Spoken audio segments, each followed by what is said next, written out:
Hi, my name is Steven and welcome back to my channel. And today I'm going to be talking to you about thoughts of quitting YouTube. Do I need a break? Over the past 3 years, I've been working on YouTube, and let me tell you, it's been a long, arduous journey. What started as a passion project and a side hustle turned into something that consumes about 8 to 10 hours of each week.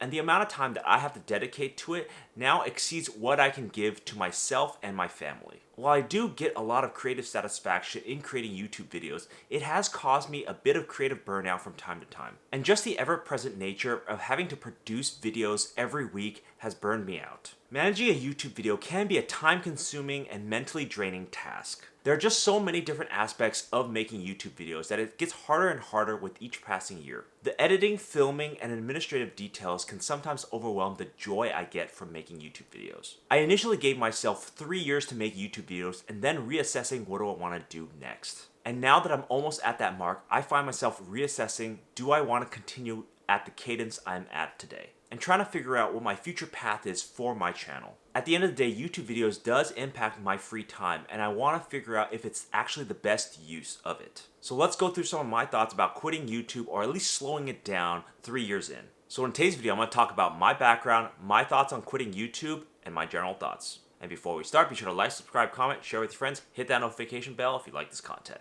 And let's go. Creating YouTube videos was a pandemic-era passion project for me. Back then, I didn't have a family yet and a much less demanding job than I do today. And also back then, we had a bunch of free time that I can do anything indoors to my heart's content. And also back then, I was really starved creatively, so YouTube was a perfect venue for me. I started this channel in hopes to get some of my thoughts down and talk through some of the things that were really bothering me at the time. And I really enjoyed the process, even though it took a lot of personal time and commitment to make these videos. But now, 3 years after the pandemic, my life looks a heck of a lot different than it did before. It's much harder for me now to justify the 8 to 10 hours I spend on making videos every week. It's time that I think I might need for self-care, family, and other personal pursuits. And unlike those who depend on YouTube for an income, I can still use it as my side project. My main job provides me enough where I don't need YouTube for a full-time gig to support myself. So in the end, I do think that I'm at a creative crossroads, whether to keep continuing YouTube consistently or slow down and eventually stop it.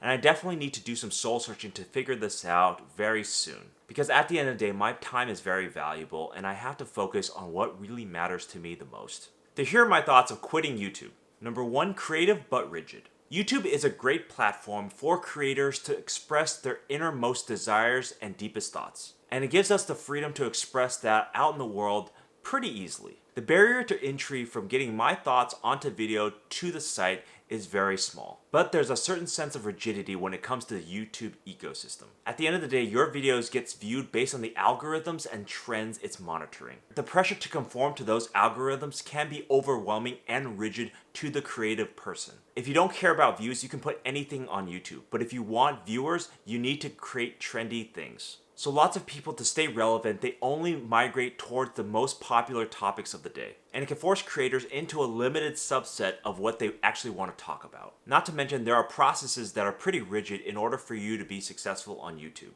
The constant tagging and checking on comments to make sure you're talking to your audience is paramount. When I first started YouTube, I often worried about whether or not my videos got views or not. And I really put a lot of thought and effort into whether or not I want my videos to be really successful. But honestly, as the years rolled by, I cared less and less about viewers. It became more about me wanting to put the content I want out into the world versus what will get me views. I didn't want to have to fight for that audience. It will come to me someday in the future. And honestly, I'm okay with that because as of right now, I don't have a lot of viewers to get monetized either. And another aspect of rigidity is that the process of creating YouTube videos are pretty rigid. There is a set process that I need to do every single time to get videos on the platform. From scripting to filming to editing and uploading, it's the same process 152 videos in. And let me tell you, the monotonous process over the years has gotten quite boring. And some of the videos I make are more specialized, requiring more editing time. So even though YouTube is a great creative platform, it can be very rigid in its process and algorithms. Number 2, release schedule is hard.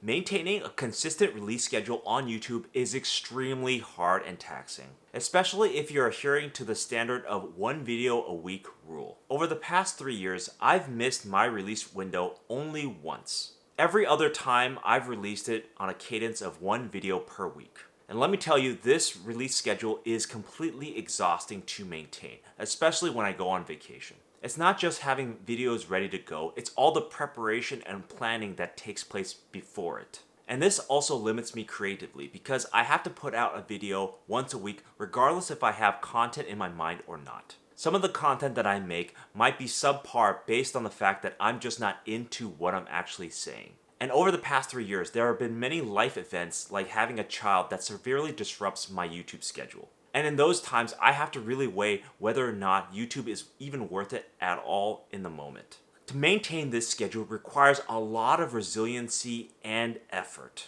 And honestly, I don't even know why I'm adhering to one video per week rule anyways. There's no magic reason I'm doing it, and I'm not financially incentivized to do it anyways. And as a consequence of me putting out a video every week, some of my videos have degraded in quality. And overall, I've tried to find ways to streamline my process so it doesn't take so long per video. But at the end of the day, the process takes its toll week after week, year after year of making these videos. I don't know how much effort I have in me to consistently make these videos again and again for the next couple of years. And honestly, the cadence is one of the biggest reasons why I want to slow down or stop YouTube. Maybe something I'll explore in the future is just making one video per month.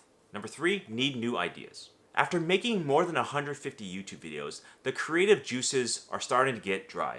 And I'm starting to run dry on a lot of topics that I thought really interested me at the beginning of the first year. And I also want to balance that with topics that interest people to bring more viewers to this channel. But as my channel is more geared towards personal growth and development, it's always going to be a niche channel for people. But this means that within the realm of personal growth and development, there are only so many topics that I can talk about without repeating myself over and over again. I have to constantly find new angles and new topics or go deeper in a topic to keep things fresh. And if you watch my videos for long enough, you'll see trends emerging in video to video about certain suggestions that I'm passionate about. For example, I often say one of my strategies is to take time and plan for something before you start doing it. And that's been something that I repeat over and over for at least 50 of those videos. And over time, it does get harder and harder to creatively write new scripts to help people in personal growth and development. Over the past year, it's been really hard to write really good scripts. I feel like all the good content I've already talked about.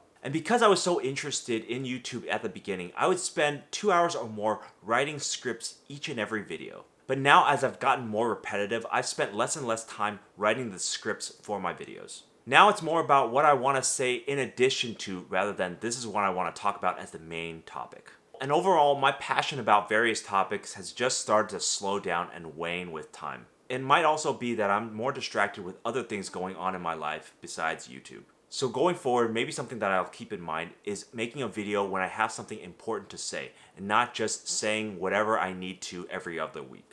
Number 4, valuable free time. YouTube has become a constant time sink over the last 3 years for me. I started the YouTube channel in April 2021, and over the past couple of years, I spent almost 50 full days just making YouTube videos. This has absorbed a lot of my free time that I otherwise would have dedicated to other things in my life. The constant hourly demand to edit, film, and script has taken its toll on my time. And in some cases, it has impacted my leisure and self-care time. Balancing the responsibilities of my YouTube channel versus my personal life has been difficult of late. The consistency needed to create a video every single week just saps a lot of my free time. And now with a family, I just don't know whether or not I want to use that valuable time for YouTube versus my family. Because at the end of the day, YouTube doesn't win over family and friends. But over those 50 days, I gain a lot of creative freedom and also personal growth and development through making these videos. It's not just about the videos themselves, it's about the personal commitment and hard work that goes into them. And also through the process of writing these scripts, you learn a lot about yourself. And lastly, I've also learned a lot of public speaking skills through making these videos that translated into my career growth. But at the end of the day, my time and everyone else's time is at a premium. There's only 24 hours in a day. And at the end of the day, I don't think there's a reason to maintain my steady cadence. I can slow down and provide more free time to myself and my family. With the time that I gain back, I can focus on other things that's critically needed in my life. So here are my general thoughts on quitting YouTube. The one thing that I currently don't understand about myself is why did I keep the current cadence of one video per week for 3 years? There's nobody telling me or forcing me to do this. I did this by myself. This is an insane pace, especially if I'm not making any money on my YouTube channel. So why did I do this in the first place? I think part of it is I needed an escape from the COVID pandemic. Or I really enjoyed the process of creating, and it does get me into a flow state. Either way, I'm still not sure why I made a video so consistently over the past 3 years. And lastly, if I were to slow down, that would be probably a really healthy thing for me to do. And this is better than me cold quitting YouTube altogether. As someone who finds the process of making these videos therapeutic, it's probably not good for me to stop it cold. But I think making these videos at my own pace when I have something to say is probably the right course of action for me in the future. Because for me, at the end of the day, I don't really care what the viewers think or what the YouTube algorithms want me to do. These videos are for myself and for my personal use, not for anything else. And I think to make it sustainable for me in the future, I have to slow down and not go crazy with it. But again, only time will tell what I actually will do, so stay tuned for the videos upcoming. So those are my thoughts on pausing or quitting YouTube. I set out as a goal 3 years ago to make a YouTube channel and sustain it for 3 years and then reassess my future. Now that I'm near my goal, I'm thinking about what I want to do for the future of this channel. I think it's been a good run, but I'm not quite sure how long I want to keep doing this at the steady pace that I'm at. Especially over the past year where I saw it more as a chore than a passion project. With a newborn baby, it's been hectic trying to keep up with the standard YouTube schedule. That plus the need for more rest and relaxation in my life have forced me to reconsider my future in YouTube. So stay tuned for the future of this channel because I'm not quite sure what the future has to offer. So thank you for watching. Please leave me a comment down below on what are your thoughts on quitting your passion project and what do you consider when making that choice. And I'll see you next time.